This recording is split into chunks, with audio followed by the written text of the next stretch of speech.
Welcome back. All right, so 10 more games to review. If you're looking for a review of either of the matinee games, already done, already on the channel, so we're good to go. We got 10 games tonight, starting with, Montreal at home against the Boston Bruins. It was Swayman versus Montembeault. Early press by Boston, and they score. It's Zacha from McAvoy and Marchand at 36 seconds. Tips it in, and early on it looked like, hey, maybe Boston's going to roll. However, the Habs look to answer. They're forcing turnovers. Pizzetta can't bury one. The Habs press. The Habs weren't giving much room out there. The shots are only 2 apiece at 8 minutes, so Montreal did a good job of basically not giving Boston a lot of chances there. Monahan's denied. Gallagher with a near miss after that. Both teams keeping the shots low in this game. JVR has a rush chance. That deflects wide. Jack-Eye had a net drive. That's blocked. After the first period, it's 1-0 Boston.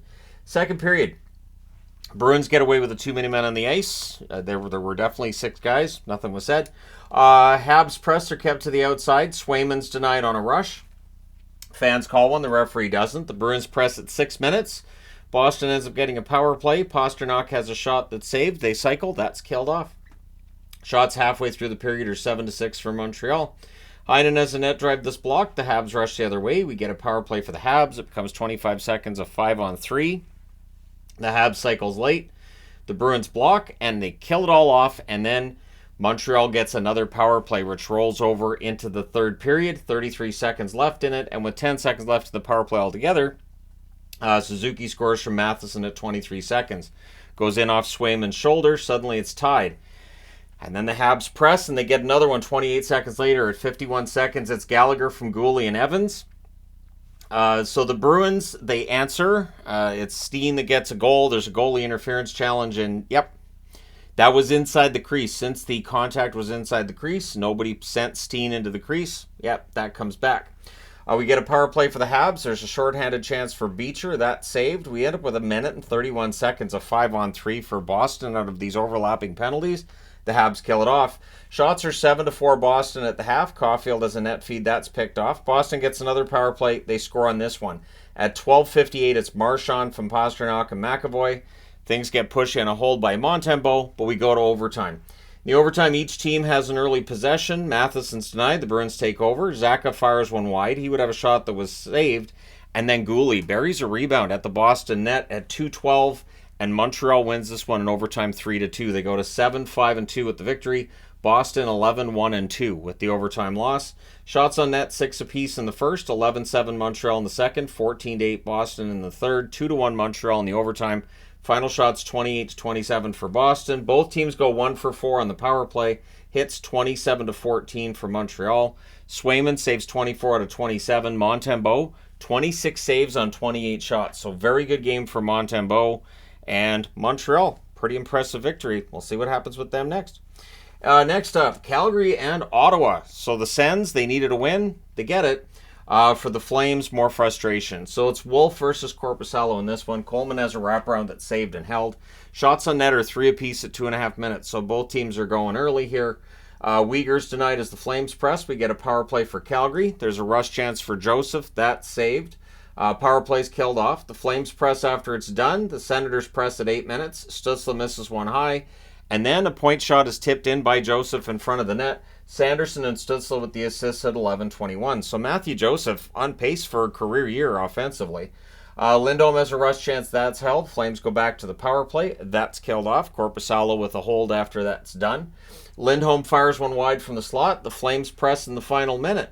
So after the first period, it's 1-0 Ottawa. Pretty evenly played period. Second period, we get a power play for the Senators, and they score on it. It is Batherson from Tkachuk and Chychrun at 3:07, and 4.5 minutes in, the shots are 5-0 for Ottawa. So really fast start for Ottawa. Huberdeau's then robbed on a break, and this is where the Flames start getting some shots. There's a press by the Flames at 6 minutes. Ruzicka hits a post. Uyghur's denied after that. Flames press again. This time they're kept to the outside. Stützle has a shot that's blocked and cleared. We get a power play for the Senators. Calgary kills that off.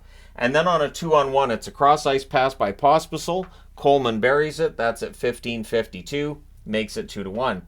Sens look to answer. They end up drawing a power play, but pretty aggressive kill by the Flames there. They kill that off. 34.5 seconds left. The Flames get a power play. So that rolls over into the third period. where the Senators finish the kill. Batherson then has a shot that deflects wide, and then Chartier on a turnover. The Ottawa Senators get another. Kubalik and Batherson with the assist. That's at 3 minutes and 50 seconds. And then, less than 2 minutes later at 5:12, it's Hamonic. He scores from Stützle and Giroux. So a point shot goes in, makes it 4-1. Pospisil is denied the next shift. Then we get a power play for Ottawa. Tarasenko has a shot that's held. That power play's killed off, but they're still up by 3. No easy pucks for Calgary in that third period. Really good shutdown period of hockey by Ottawa. Anderson fires one high as the Flames press. They don't get much on the net. They lose this one 4-1. The Sens go to 6-7 with a much-needed victory. Ottawa 4-8-2 with the loss. Shots on net 12 apiece in the first, 14-11 Ottawa in the second, 12-2 Ottawa in the third. Final shots 38-25 for Ottawa. Power plays Calgary 0 for 3, Ottawa 1 for 5. The hits 23-21 for Calgary. Wolf saved 34 out of 38. Korpisalo 24 saves on 25 shots. Nice bounce back game by the Sens. We'll see what they can do here. I will say this, for the number of games we're on tonight, I'm thankful there wasn't a whole lot of goals. Makes it a lot easier on my end personally. And it's not like the games weren't entertaining. All right, next up, Carolina and Tampa. Well, for Tampa Bay, I think we're now at a point where we can say Tampa Bay's having some troubles. So it's Kochetkov versus Johansson. Good early flow, some back and forth. We then had a fight between Bunting and Jeannot. Fast is denied on a net drive. Things get punchy on a Kochetkov hold, and the Canes come up with a power play, and they score on it. It's Teravainen burying a one-timer at the net. Aho and Natchez with the assists at 3:10. Hedman then has a shot that's blocked as the Bolts press. The shots are 10-5 for Carolina at the half. They came out bound and determined tonight. Point has a turnover chance that's held. The Canes press at 5.5 minutes. Slavin has a shot that's blocked. Tampa Bay clears. And to close out the period, the Canes with some more pressure. So it's 1-0 Carolina after 1. Second period, Canes press at 2.5 minutes. Tampa Bay blocks. And then Aho at 4:32 scores from Svechnikov and Slavin. So now it's 2-0. And with the amount of shots that Carolina's just not giving up, it looks like a daunting task for Tampa Bay to score 3 tonight. Canes pressuring every single puck. No easy play for Tampa Bay at this point. Stahl has a shot that's held. The Canes draw a power play. Cirelli ends up hitting a post shorthanded. They do kill that off. We then get a power play for Tampa. The Canes really don't let them get set up, and they kill that off. That's where you miss Kucherov in the lineup tonight for Tampa. Shots are 8-3 for Carolina with 4.5 minutes left. The Canes press with 4 minutes left. And the Bolts just not getting shots. They get some zone time here and there. They're just not getting shots on net. So after the second period, it's 2-0. Third period, Chernak, who got hurt in the second period, was not back on the bench for the third. Pretty sure he did not return to the game. Canes with the early edge. DeHaan to Cirelli. There's a near miss there. Bolts press at 3 minutes. We get a power play for Tampa Bay. That's killed off. Shots are 5-1 Tampa at 7 minutes. Eyssimont can't bury one, and then there's some pushing after the hold by Kochetkov. We get a power play for Tampa. That's killed off. And then Burns tips one under the bar as he came out of the box. Shea with the assist at 11 minutes and 20 seconds. So that makes it 3-0. So Tampa Bay's power play backfires as right after it's done, the guy out of the box scores. Hagel has a drop pass. That's picked off, really showing how Tampa Bay had nothing going for them tonight. The early goalie pull happens. With 4:14 left, the Canes get a power play. And Nason would score from Bunting and Burns at 17:54. It trickles through short side just after the power play came to an end.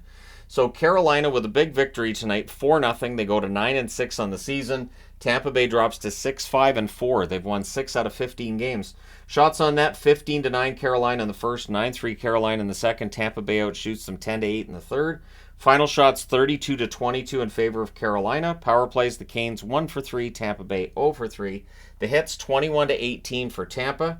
Kochetkov saves all 22 shots for his, I believe his first victory of the season, is also his first shutout. Johansson 28 saves on 32 shots at the other end. All right, moving on.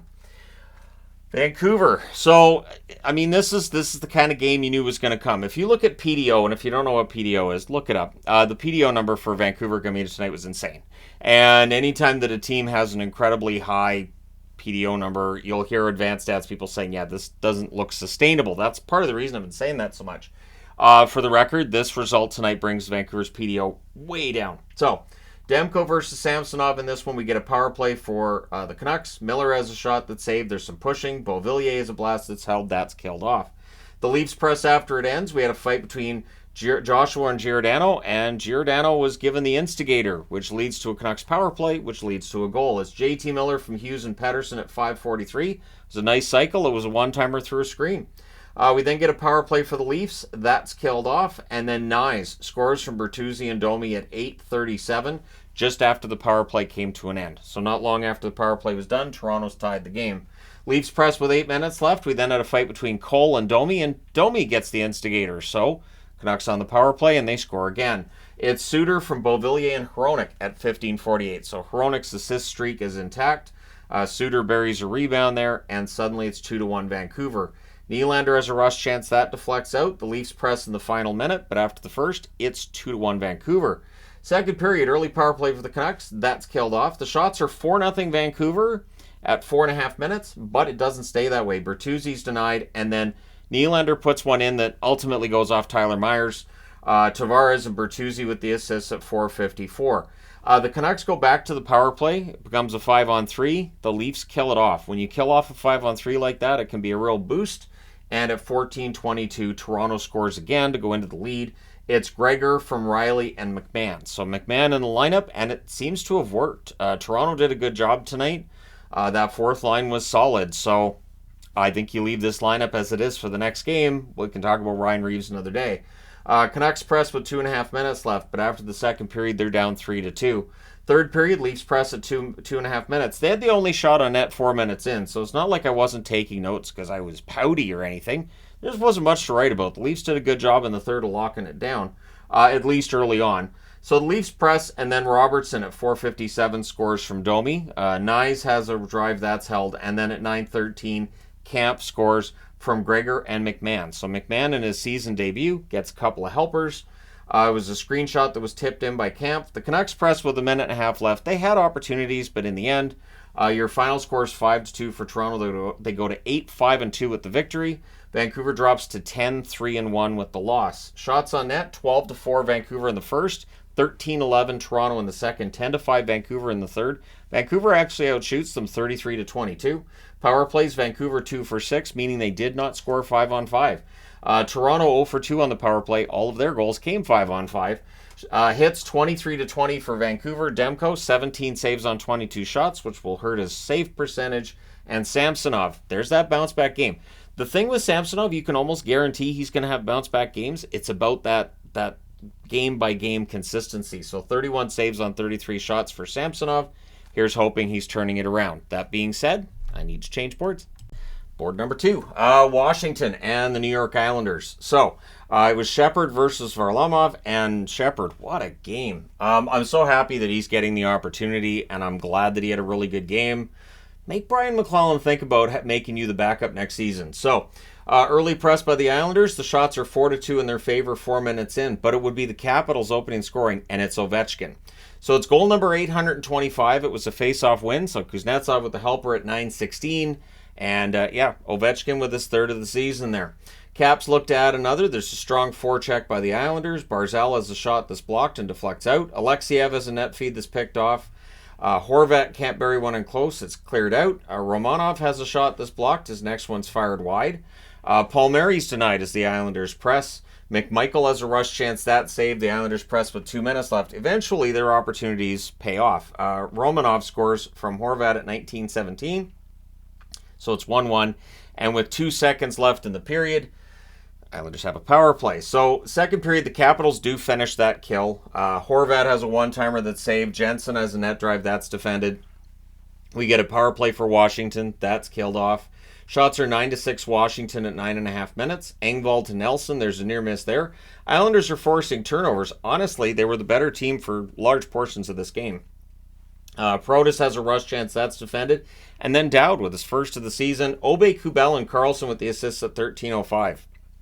So all of a sudden it's 2-1 Washington. Aho has a blast that's held. Milano with a net drive. That's defended. And then in the final minute, it is Protas getting on the board from Phillips and McMichael at 19:18. Buries that one in close. The Islanders guilty of puck chasing there rather than staying in their lane where they're supposed to be. And that makes it 3-1 Washington. after the second period. That's a McNugget minute goal, Washington fans. So third period, get your McNuggets ready. So early press by the Islanders. Stretch pass to Horvat misses. The shots are 3-0 for New York at 6 minutes. The Islanders press at 8.5 minutes. Again, the Islanders had a lot of opportunities. Just Shepard was racking up the saves. Malenstein's denied on a break. The Islanders press with 5 minutes left. Pollock's denied. More pressure. Goalie pull happens with 3:15 left. Dobson has a blast that's caught and held. And then Ovechkin hits the empty net. He gets that from Malenstein and Sandin at 1957. So that's goal number 826, fourth of the season. And it is his 56th career empty net goal. It ties him with Gretzky for the all-time lead. So one of those oddities. But yeah, Washington goes in. They win this one big time, 4-1. They go to 7-4-2 on the season. The Islanders slip to 5-5-3. Shots on net, 12-7 Islanders in the first, 15-9 Washington in the second, 16-6 Islanders in the third. They do outshoot Washington 37-28. Both teams go 0-for-1 on the power play. Hits 17 each. Shepard, 36 saves on 37 shots. Varlamov, 24 saves on 27 shots. So yeah, Hunter Shepard, not too shabby. I saw that in the playoffs last year in the Calder Cup final. I was very impressed by Decord and Shepard. Both of them had decent nights tonight. All right, next up, Buffalo and Pittsburgh. So for Buffalo, it's just they can't get it one game after another. It's getting frustrating to watch if you're a Buffalo fan. So it's Luukkonen versus Jari. Yoki Haru has a net drive that's held. Early edge for the Sabres in this. Penguins, early turnover issues as well. Buffalo's just not converting them into goals. Hinostroza has a rush chance that's held. The shots are 8-4 Buffalo, 6 minutes in. Achari has a chance that's blocked as the Penguins get some pressure. They pressure again at 9.5 minutes. Malkin's denied on a turnover. Skinner has a net feed. That's picked off. We get a power play for Buffalo. That's killed off. Sabres have a 2-on-1 that fizzles. And then at 19:01, it's not more McNuggets for Washington fans, but it's a final minute goal. Malkin scores from Graves and Zahorna. And he puts that one in off the back of Luukkonen's mask, so basically off his head. They all count. It's 1-0. Sabres do press to respond, but they run out of time, so 1-0 Pittsburgh after one. Second period. Shots are 4-1 Penguins at 5.5 minutes. Buffalo not getting much going at that point. Jari was solid when the Sabres were getting some pressure as well. We get a power play for the Penguins. Late cycle, Sabres block. Raquel has a shot that's held. That power play's killed off. Shots are 7 apiece at 7.5 minutes.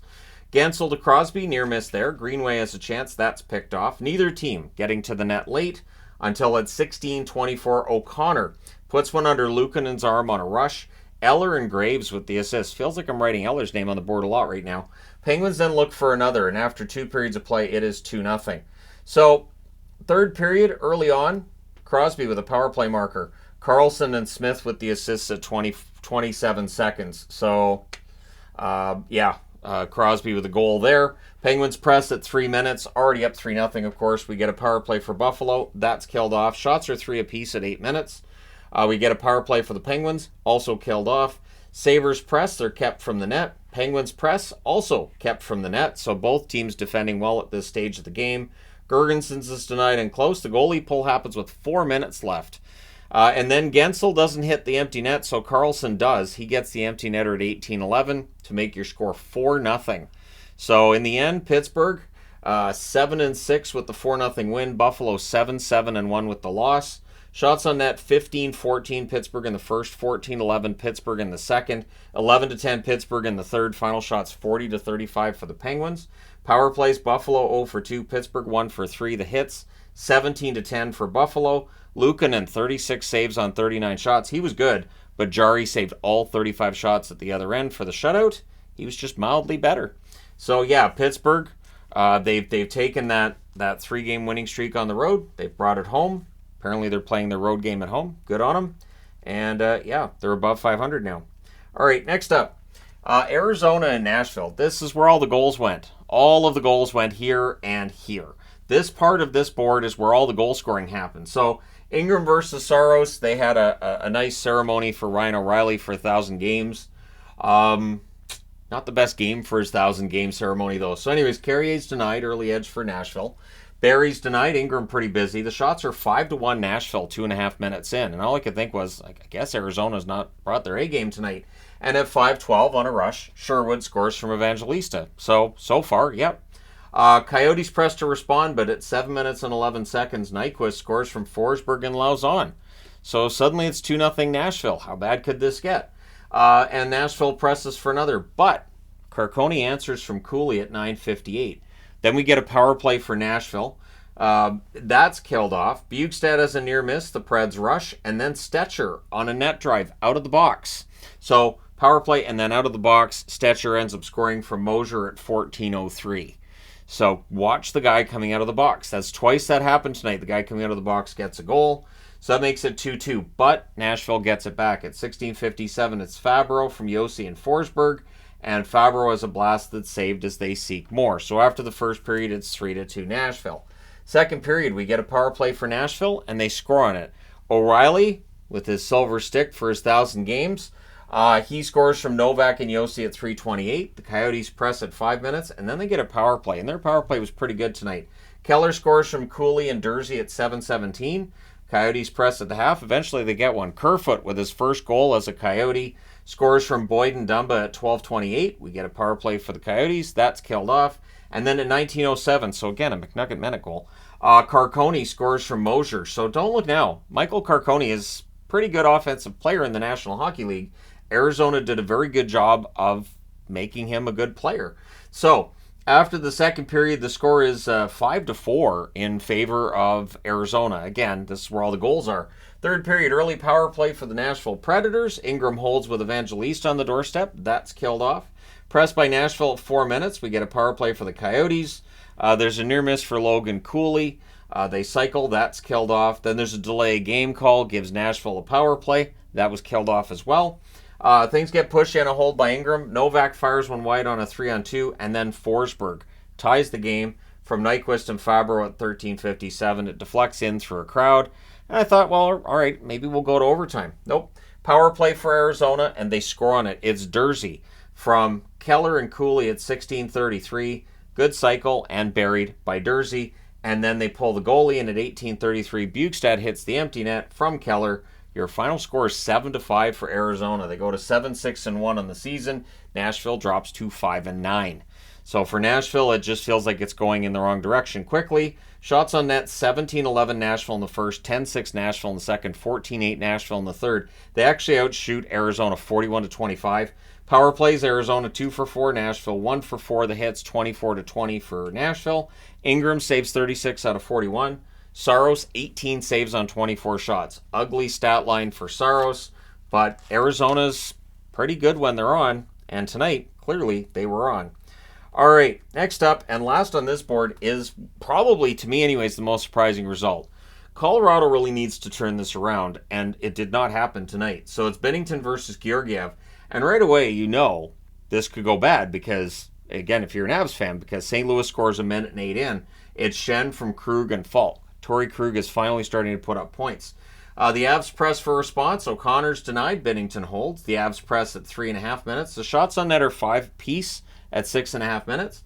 Nichushkin's denied and close. We get a power play for the Blues. That's killed off. The Avs press with 4.5 minutes left. Taves is denied. There's more pressure by the Avs, but then Schenn. It's a rush chance. It's tapped in. Sod with the assist at 18:53. And then on a face-off win in that final minute at 19:58, so McNugget minute, Krug from Thomas and Falk. So 19:58, yep. And so all of a sudden it's 3-0 St. Louis. You've got a very quiet crowd in Denver, and we're going to the second period. Blues are forcing turnovers. So Colorado, sloppy with the puck. This is something they got to work on. There's a lot they got to work on, right? Pressed by the Blues are kept to the outside. Makar fires one wide. It's cleared out. Blues press at 6.5 minutes. Krug has a shot that saved. The Avs rush. Nichushkin can't bury one on a rebound. Shots are 4-3 Avalanche at 9 minutes. We get a power play for the Avs. There's a near miss by Makar. The Avs cycle, and then it's a shorthanded goal. Buchnevich on a rush scores from Sundqvist and Parayko at 11:52. He just roofed it on a 2-on-1. Nicely played. And suddenly it's 4-0. Blues finish the kill. We then get a power play for the Blues. That's killed off as well. And then Colorado does get on the board. At 16:07, it's Rantanen and tipping one in. Makar and McKinnon with the assists. And again, you kind of expect Colorado to have some sort of a comeback, some sort of fight back. It doesn't last that long. So Kapanen has a one-timer kicked aside. And then Tatar with what I just put right there, Tatar, dumb penalty to close it. It was offensive zone. There was no reason for him to to take a penalty in the closing seconds, but there's like a second and a half left and he takes one. So third period, and St. Louis scores on the resulting power play. It's Buchnevich from Thomas and Shen at 1 minute and 20 seconds, and he roofed that one too. So it looked very similar to the shorthanded goal he had. Kapanen's denied on a break. The Blues come out with a power play, and they score on it. It is Shen from Thomas and Kyrou at 2:49. Well, no, I don't. Yeah, no, that's 2 power play goals. Let me take a look. 2 power play goals. Yep, nope, that's right. I just didn't put power play goal next to Buchnevich because the app doesn't tell me power play goal that often anymore. Sometimes it does when they're not power play goals. It's fun. Anyways, so yeah, Shen from Thomas and Kyrou at 2:49, and we are in the midst of a laugher at this stage. So the 4th career hat trick for Shen, and that's it for Georgiev. In goes Prosvetov. Falk has a shot kicked aside. It really is. It is all Blues. I can't describe how much it was all Blues at this point. The Avs press at 7 minutes. Prosvetov was solid in relief. 7:13 left. The Avs get a power play. That's killed off. The Avs go back to the power play. And it's another shorthanded goal for a hat trick for Buchnevich. So 2 shorthanded goals in the same game, 3 goals altogether. And 2 players with hat tricks in the same game, which I think went back to 1986 was the last time that happened for St. Louis. It was a while ago. Thomas with the assist at 15:57. And then in 1911, McNugget minute, Toropchenko from Sundqvist. And then, well, Jack Johnson answers for Colorado at 1932. So it makes it 8-2. It's still a no-mercy game. For St. Louis, they go to 7-5-1 with the win. For Colorado, 8-5, which looks good until you realize they were 7-0. They've lost 5 out of 6.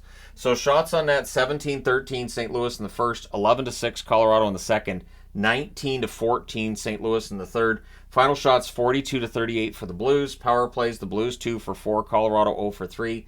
The hits, 18-13 for St. Louis. Binnington was fantastic, overshadowed by all the goal scoring, 36 saves on 38 shots. Georgiev was not, 22 saves on 28 shots, and Prosvetov was okay in relief.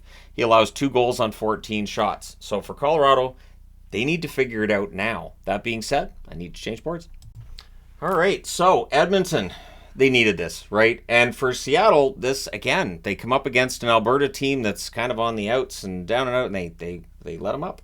So it's Skinner versus Grubauer, early jump for the Oilers. I also want to say that Jack Campbell started again tonight for Bakersfield here in Abbotsford. It did not go well for Jack Campbell. So if you're wondering how Jack Campbell's done both games in Abbotsford,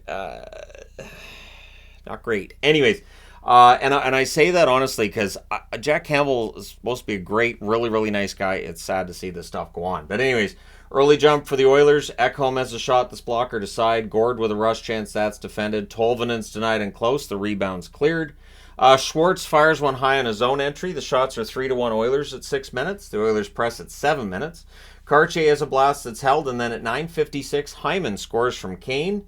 The Oilers then press for another. Things get punchy on a hold by Grubauer. The Oilers come out of that with a power play.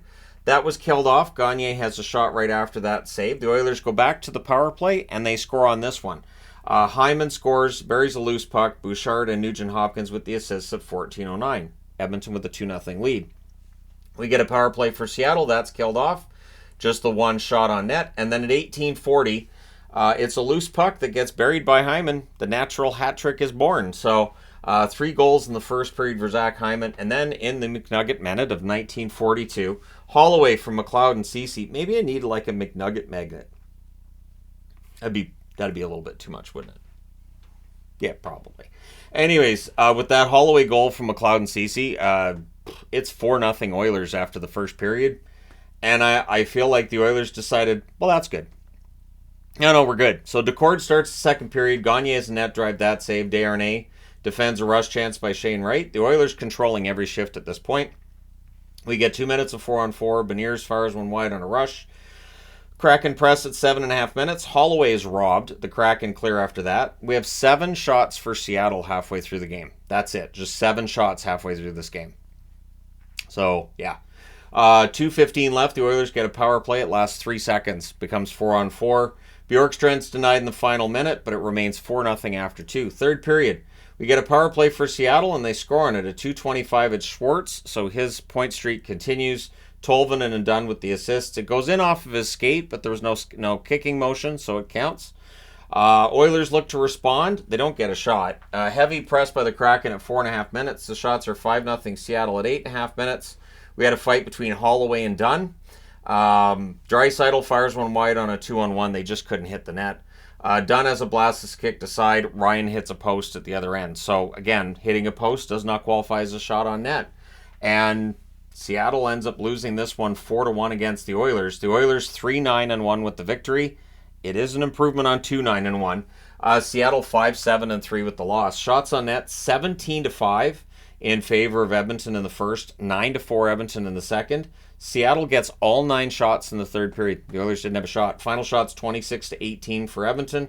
Power plays, both teams 1 for 3. Hits 17-9 Seattle. Skinner 17 saves on 18 shots. I am convinced McDavid is not McDavid. I just don't see that beast play from McDavid. Grubauer saved 13 out of 17. Decord saves all 9 shots in relief. Of course, those were all in the second period because he didn't have to face a shot in the final period of play. Odd game. Really, really odd game. All right, last game of the night, Philadelphia and LA. The Flyers messing up my power ranking. So with this game ticking down, I did a little adjustment to the power rankings, which of course I do as soon as this video is done.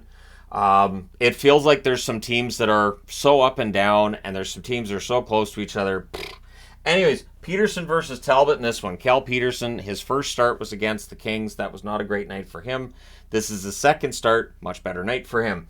Dubois has a rush chance that's saved. It's cleared out after. Anderson fires one wide as the Kings press. The shots are 3-0 LA 3 minutes in.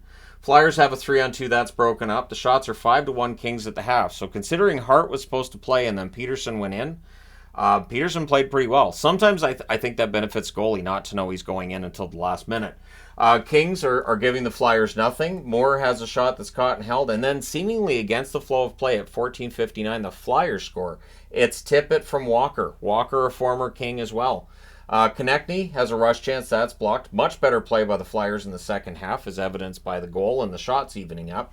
Farabee has a fast break that's saved and held with 23.3 seconds left. The Kings get a power play.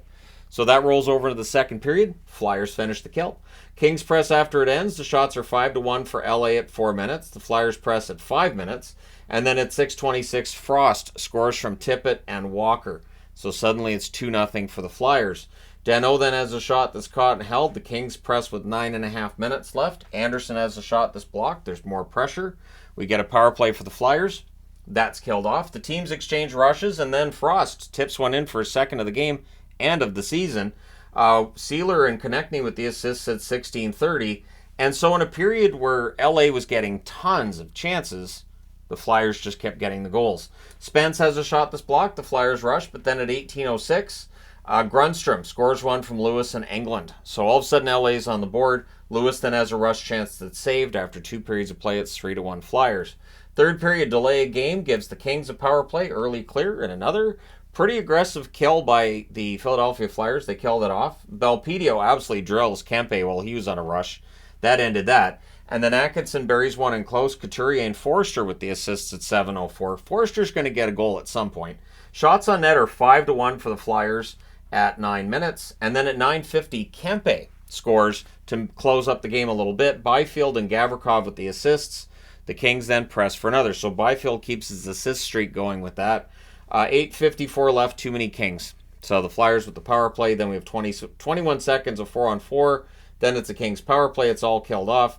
And then with 4:45 left, the dagger. The Kings end up taking a 4-minute penalty. So the Flyers have a 4-minute power play with 4:45 left. The Kings don't try pulling the goalie. The announcers were talking about it on the Philadelphia feed, and I thought, why? You're down by 2. If you pull the goalie, it's 5-on-5. It doesn't make any sense. So in the end, everything's killed off, but there's only 45 seconds left. Again, it doesn't make any sense to pull the goalie with 40 seconds left when you need 2 goals. So Flyers win this one 4-2. They even the record at 7-7-1. They lost in San Jose, and then they beat Anaheim and LA. I got to chart that crap. Anyways, LA 8-3-3 with the loss tonight. They're great on the road, and they're terrible at home. How do you grade that? That's the fun part. Anyways, shots on net 9-8 LA in the first, 20-7 LA in the second, 11-8 Philly in the third. Final shots 37-26 for LA. Power plays Philadelphia 0 for 4, LA 0 for 3. The hits 24-13 for Philly. Peterson, 35 saves on 37 shots. Talbot, 22 saves on 26 shots. I guess I could start ranking teams at home and teams on the road. Right, so I do my power rankings tonight, and I do all 32 teams, and then maybe I can do like, look at here's the teams that are the best on the road, here's the teams that are best at home, and here's the teams that are worst at home and worst on the road. Anyways, whole other discussion for a whole other time. Let me know your thoughts about these 10 games in the comment section below as always. Don't forget to hit like and subscribe if you're browsing your way through. You just happened upon this video. Thank you guys so much for watching, for all your support. I will talk to you again soon.